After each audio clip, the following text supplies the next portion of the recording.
그가 찔림은 우리의 허물 때문이요 그가 상함은 우리의 죄악 때문이라. 그가 징계를 받음으로 우리는 평화를 누리고 그가 채찍에 맞음으로 우리는 나음을 받았도다. 하나님, 성금요일 아침을 맞이했습니다. 우리에게는 1년 중 가장 엄숙한 하루입니다. 주님의 십자가를 생각하면 마음이 한없이 무겁고 고통스럽습니다. 하지만 이 날이 있었기에 우리가 구원받을 수 있었음을 고백합니다.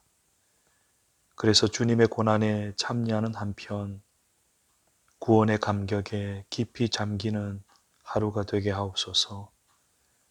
십자가 고난 속에 있는 구원의 은총을 묵직한 감격으로 누리게 하옵소서. 오늘도 새벽을 깨워 주의 말씀을 듣는 모든 자녀들에게 복을 주셔서 기도 응답의 축복을 누리게 하옵소서. 예수님의 이름으로 기도합니다. 아멘. 오늘 우리에게 주시는 하나님의 말씀은 마가복음 14장 32절로 42절 말씀입니다. 그들이 겟세마네에 하는 곳에 이르매 예수께서 제자들에게 이르시되 내가 기도할 동안에 너희는 여기 앉아 있으라 하시고 베드로와 야고보와 요한을 데리고 가실새 심히 놀라시며 슬퍼하사 말씀하시되 내 마음이 심히 고민하여 죽게 되었으니 너희는 여기 머물러 깨어 있으라 하시고 조금 나아가사 땅에 엎드리어 될 수 있는 대로 이때가 자기에게서 지나가기를 구하여 이르시되 아빠 아버지여 아버지께는 모든 것이 가능하오니 이 잔을 내게서 옮기시옵소서. 그러나 나의 원대로 마옵시고 아버지의 원대로 하옵소서 하시고 돌아오사 제자들이 자는 것을 보시고 베드로에게 말씀하시되 시몬아 자느냐 내가 1시간도 깨어 있을 수 없더냐 시험에 들지 않게 깨어 있어 기도하라 마음에는 원이로되 육신이 약하도다 하시고 다시 나아가 동일한 말씀으로 기도하시고 다시 오사 보신즉 그들이 자니 이는 그들의 눈이 심히 피곤함이라. 그들이 예수께 무엇으로 대답할 줄을 알지 못하더라.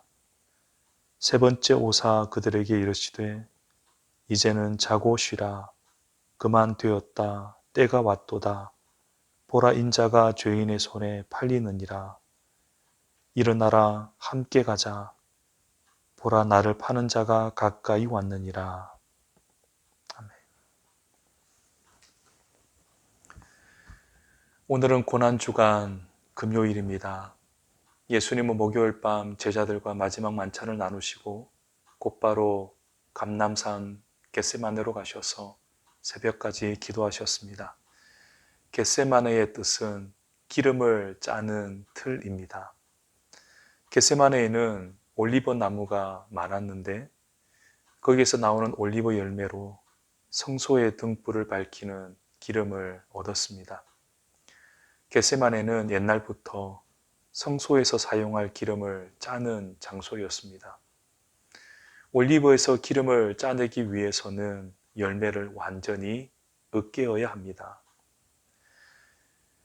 예수님께서 겟세마네에서 기도하셨던 이유가 있습니다. 단지 그곳이 조용하고 한적했기 때문이 아닙니다.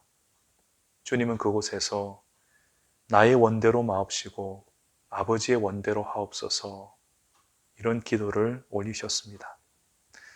이것은 자기를 완전히 부인하고 으깨는 기도였습니다. 자신을 으깨는 강도가 얼마나 강했던지 땀이 땅에 떨어질 때 핏방울 같았다고 합니다.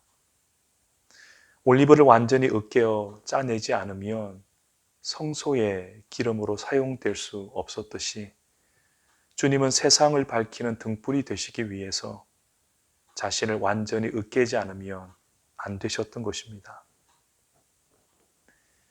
이렇게 자기를 부인하는 혹독한 과정이 있었기에 주님은 십자가를 지실 수 있었습니다.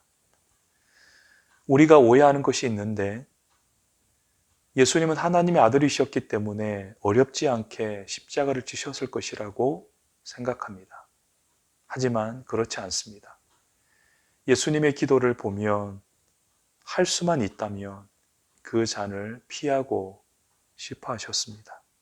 그만큼 주님에게도 십자가는 큰 도전이었고 큰 두려움이었습니다.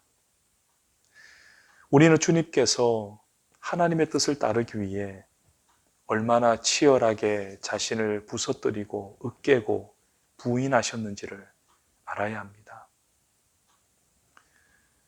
예수님은 제자들이 잠들어 있는 것을 안타까워하셨습니다. 자기를 부인하는 기도가 없이는 주님의 길을 따를 수 없음을 잘 아셨기 때문입니다.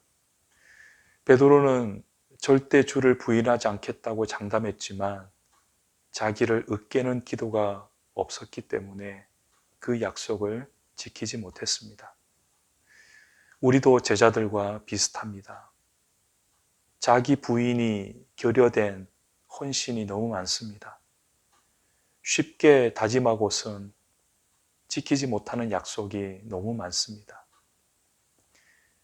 제자의 삶이란 한 번의 충동으로 되지 않습니다.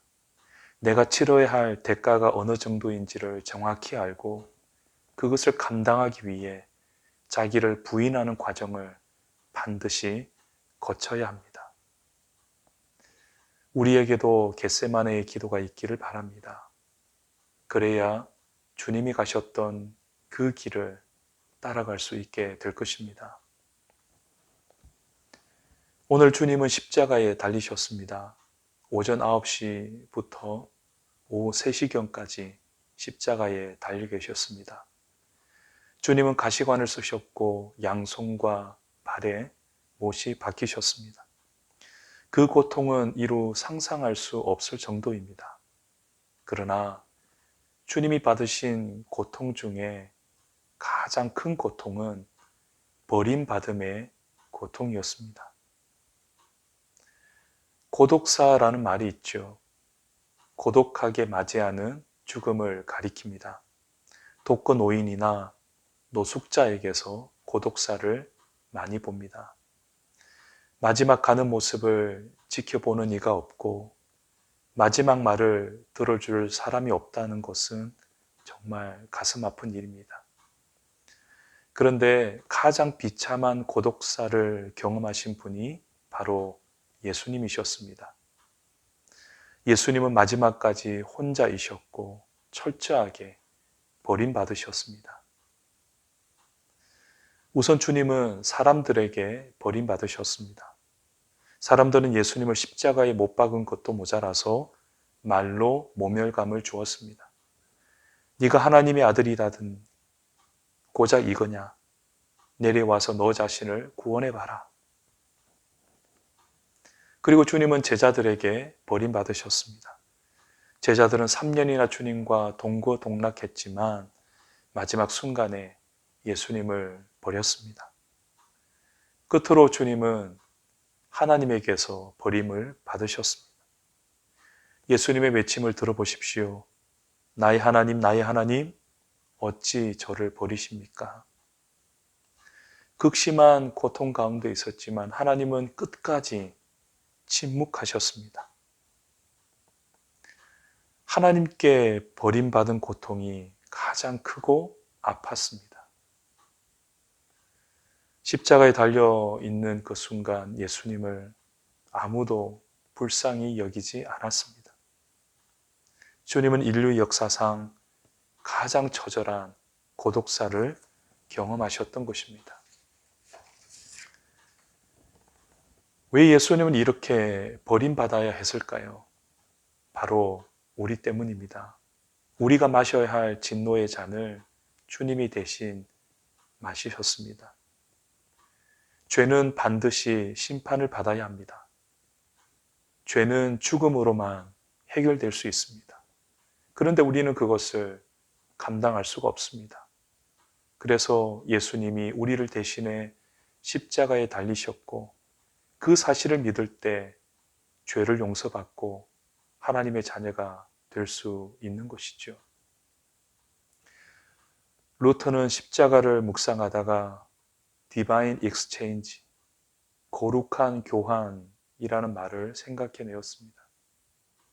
십자가에서 거룩한 교환이 일어난 것이죠. 주님은 우리의 죄를 가져가시고 대신 구원을 주셨습니다. 주님은 우리의 고독을 가져가시고 대신 임마누엘을 주셨습니다.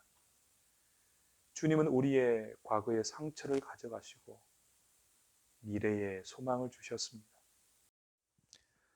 주님은 우리의 가난을 가져가시고 대신 부요함을 주셨습니다. 주님은 우리의 질병을 가져가시고 대신 치유를 주셨습니다.